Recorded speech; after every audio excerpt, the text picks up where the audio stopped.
திருக்கோவில் மதுரை மாவட்டம் கிண்ணிமங்கலம் என்னும் இடத்தில் அருள்மிகு ஏகநாதர் சுவாமி திருக்கோவில் அமைந்துள்ளது. கிண்ணிமங்கலம் ஏகநாதர் சுவாமி ஜீவ சமாதியில் நித்தம் பூஜை நடைபெறுகிறது. ஒவ்வொரு பிரதோஷ நன்னாளிலும் விசேஷ அபிஷேக ஆராதனைகள் சிறப்பாக நடைபெறுகிறது. சத்குருநாதர் ஜீவசமாதி அடைந்த பெருநாளில் சிறப்பான விசேஷ அபிஷேக ஆராதனைகளும் அன்னதானமும் நடைபெறுகிறது.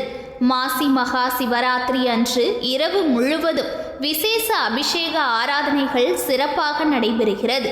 இது தவிர சங்கடகரா சதுர்த்தியில் கணபதிக்கும் கார்த்திகையில் சுப்பிரமணியருக்கும் விசேஷ அபிஷேக ஆராதனைகள் சிறப்பாக நடைபெறுகிறது. காவல் தெய்வமாக வீரபத்ரரும் பைரவரும் நின்று காத்து ரட்சிக்கின்றனர். கன்னி மூலையில் கணபதியும் வாயு மூலையில் வள்ளி தெய்வானையுடன் உறைய வண்ணமயில் மீதமர்ந்த வள்ளல் சுப்பிரமணியரும் அருளாட்சி புரிந்து கொண்டு உள்ளனர்.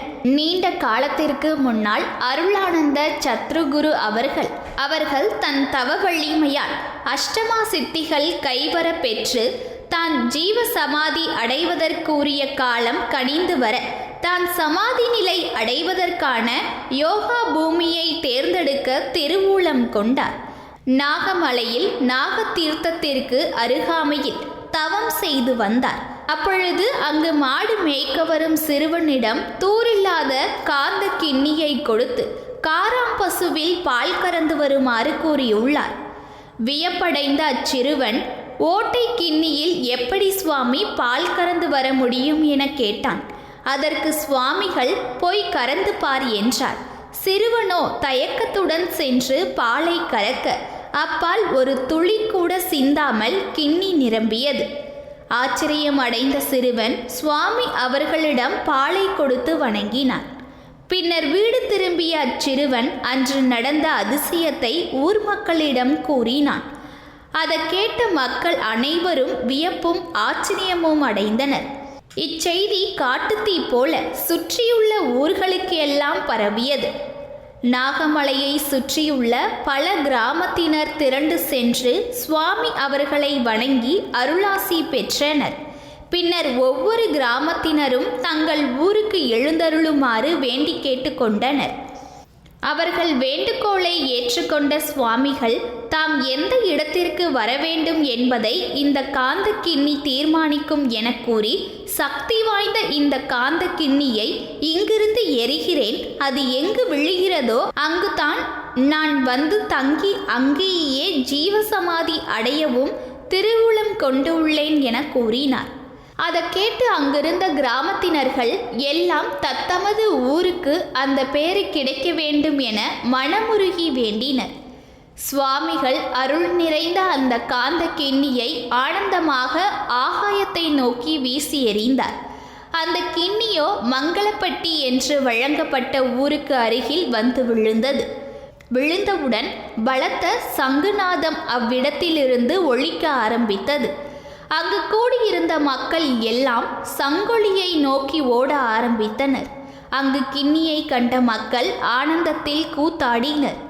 சுவாமி அவர்களை அழைத்து வந்து அவர்களுக்கு வேண்டிய பணிவிடைகள் செய்து வந்தனர். கிண்ணி வந்து விழுந்ததால் அன்று முதல் அந்த இடம் கிண்ணிமங்கலம் என்ற திருநாமத்தால் வழங்கப்படுகிறது. சுவாமிகள் அங்குள்ள குட்டி சுவரில் அமர்ந்து கொண்டு கூடியிருந்தவர்களுக்கெல்லாம் மண்ணை அள்ளி அவரவர் விரும்பிய பதார்த்தங்களை தன் அஷ்டமா சித்தியால் வரவழைத்து வழங்கி கொண்டிருந்தார். அப்பொழுது அந்த வழியாக வந்த மன்னன் தான் செல்லும் பாதையை அடைத்து கொண்டு வழியில்லாமல் கூட்டமாக கூடி நின்ற மக்களை பார்த்து வெகுண்டெழுந்தான். இதற்கு காரணமாக சுவாமி அவர்களிடம் வந்த மன்னன், ஒரு குட்டி சுவரில் அமர்ந்திருக்கும் சாமியாராகிய உனக்கு அவ்வளவு செருக்கா?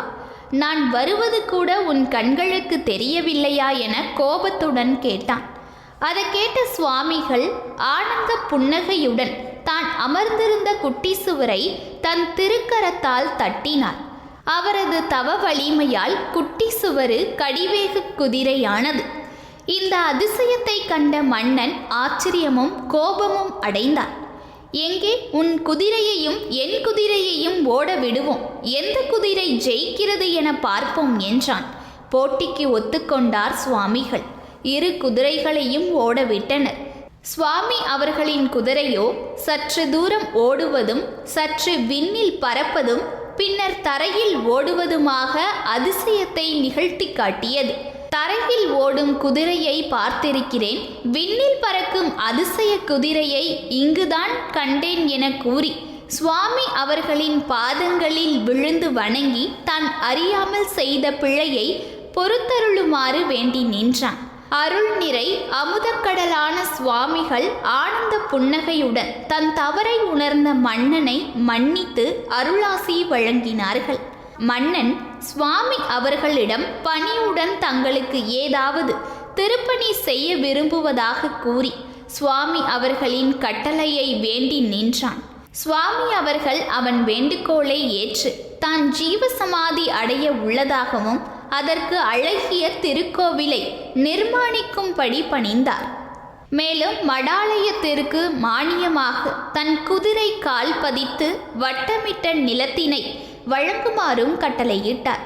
சுவாமிகள் அங்கு மடாலய திருப்பணிக்கு வந்த சிற்பிகளில் ஒருவன் கண் பார்வையற்றவனாக இருந்தான். அவனை கண்ணுற்ற சுவாமிகள் தான் உருவாக்கிய அக்னி தீர்த்தத்தில் குளித்து வர பணிந்தார். அவ்வாறே அந்த சிற்பியும் செய்ய கண் பார்வை பெற்று பெருவகை கொண்டான். காணொளி தந்த கருணை கடலுக்கு சிற்றுளியால் ஒளி வீசும் பல அழகிய சிற்பங்கள் நிறைந்த இந்த மடாலயத்தை அமைத்து கொடுத்தான். சுவாமிகள் ஜீவனை சிவனாக்கி அன்பே சிவமயமாய் அமர்ந்து அருள்பாலிக்க திருவுளம் கொண்டு கிண்ணிமங்கலம், சோழவந்தான், மதுரையில் காக்காத்தோப்பு, பெரியகுளம், சின்னமனூர் ஆகிய 5 ஊர்களில் மடாலயங்கள் நிறுவினார். தன் சீடர்களை அழைத்து வைகாசி மாதம் பூரம் நட்சத்திரமும் அஷ்டமி திதியும் கூடிய சுபதினத்தில் ஜீவசமாதி அடைய போவதாகவும் அதற்கான ஏற்பாடுகளை செய்யுமாறு பணிந்தார். அவ்வாறே குறித்த சுபதினத்தில் அருட்பெரும் ஜோதி தனிப்பெரு கருணையான சுவாமிகள் ஜீவ ஜோதியாக ஜீவசமாதி எய்தி ஒரே நேரத்தில் மேலே குறிப்பிட்ட 5 ஊர்களிலும் உள்ள தன் அடியவர்களுக்கு அருள் காட்சி அளித்து ஆட்கொண்டு அருளி கொண்டிருந்தார். கருணாமூர்த்தி எம்பெருமான் ஏகநாதர் என்ற திருநாமத்துடன் அஷ்டதிக்கி பாலகர்கள் சுற்றிலும் அமர்ந்திருக்க ஆனந்த வள்ளியம்மையுடன் பேரானந்தமாய் அருளானந்தமாய் தன் அன்பர்களுக்கு அருள்